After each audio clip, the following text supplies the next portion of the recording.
اعوذ باللہ من الشیطان الرجیم، بسم اللہ الرحمن الرحیم۔ القاری دوست محمد سے نور الہادی آپ کے لیے رمضان کے فضائل لے کے آ رہا ہے۔ انشاءاللہ آپ لوگ رمضان کے فضائل کو حدیث کی صورت میں انشاءاللہ میں سناؤں گا۔ رمضان آنے والا ہے، رمضان قریب ہے، تو رمضان کے حوالے سے یہ ہماری خصوصی ویڈیوز جو ہیں اس کا سلسلہ ہم شروع کرنے جا رہے ہیں۔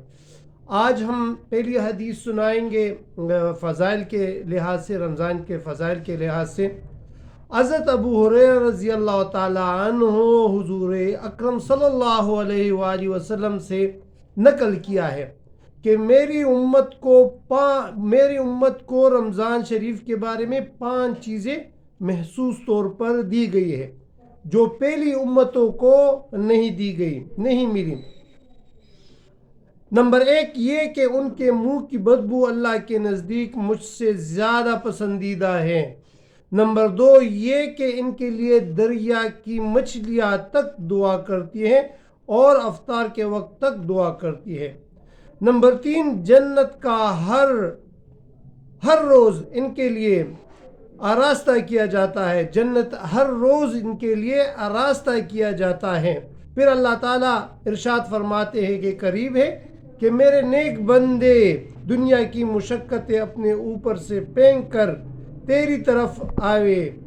نمبر 4 اس میں سرکش شیاطین قید کر دیے جاتے ہیں کہ وہ رمضان میں ان برائیوں کی طرف نہیں پہنچ سکتے جن کی طرف غیر رمضان میں پہنچ سکتے ہیں۔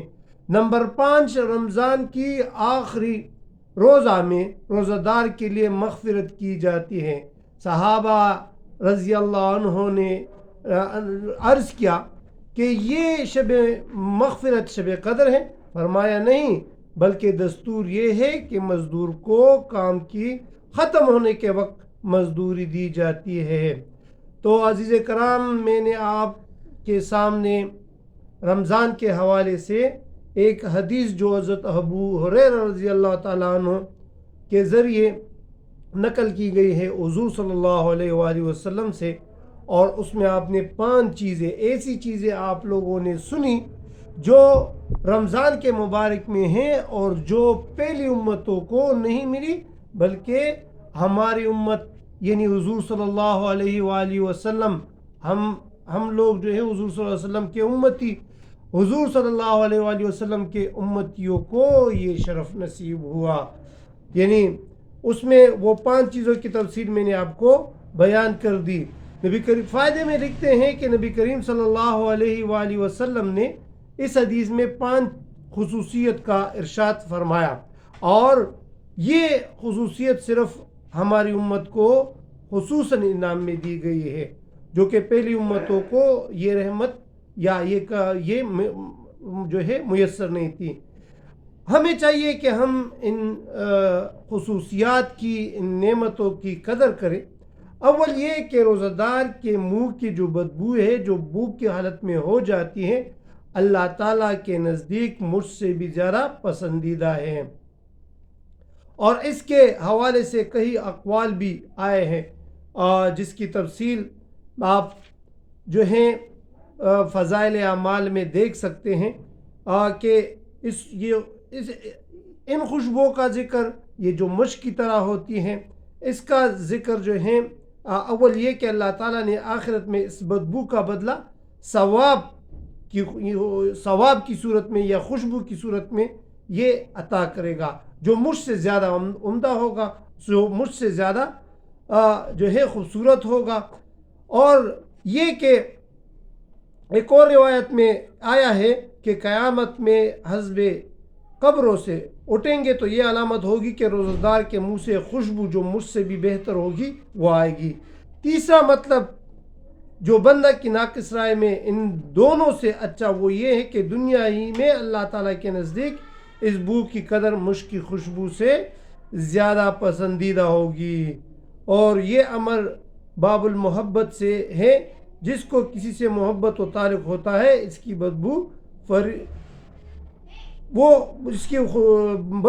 ہزار خوشبوؤں سے بہتر اس کو نظر آتی ہے۔ اچھا، دوسرا جو ذکر اس حدیث میں آیا ہے وہ یہ کہ دریا کی جتنی بھی مچھلیاں ہیں وہ روزہ کے لیے کیا کرتی ہیں؟ وہ دعا کرتی ہیں. اور کب تک دعا کرتی ہیں؟ افطار کے وقت تک یہ روزہ کے لیے دعا کرتی ہیں. اچھا، تیسرا جس کا ذکر اس حدیث میں آیا ہے وہ یہ ہے کہ جنت جو ہے وہ ہر روز اس کے لیے سجایا جاتا ہے، اور باقاعدہ اللہ تعالیٰ جو ہے وہ پھر اعلان کرتا ہے کہ میرا ایک مہمان آنے والا ہے جس نے دنیا میں مشقتیں کی ہیں، اور ان مشقتوں کا اشارہ جو ہے یہ روزے کی طرف بھی ہوتا ہے. اور جو سب سے بڑی فضیلت اس میں آئی ہے کہ اس رمضان المبارک کے برکت والے مہینے میں شیاطین جو ہے، سرکش شیاطین، وہ باندھ دیے جاتے ہیں جو عام رمضان میں نہیں باندھے جاتے.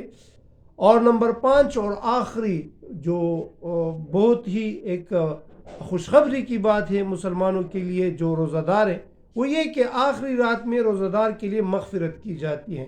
اور یہ یعنی اس سے یہ مراد نہیں ہے کہ جو شب قدر والی رات ہے، بلکہ یہ رمضان کی آخری رات ہے جس میں باقاعدہ تمام روزہ داروں کے لیے مغفرت کی جاتی ہے.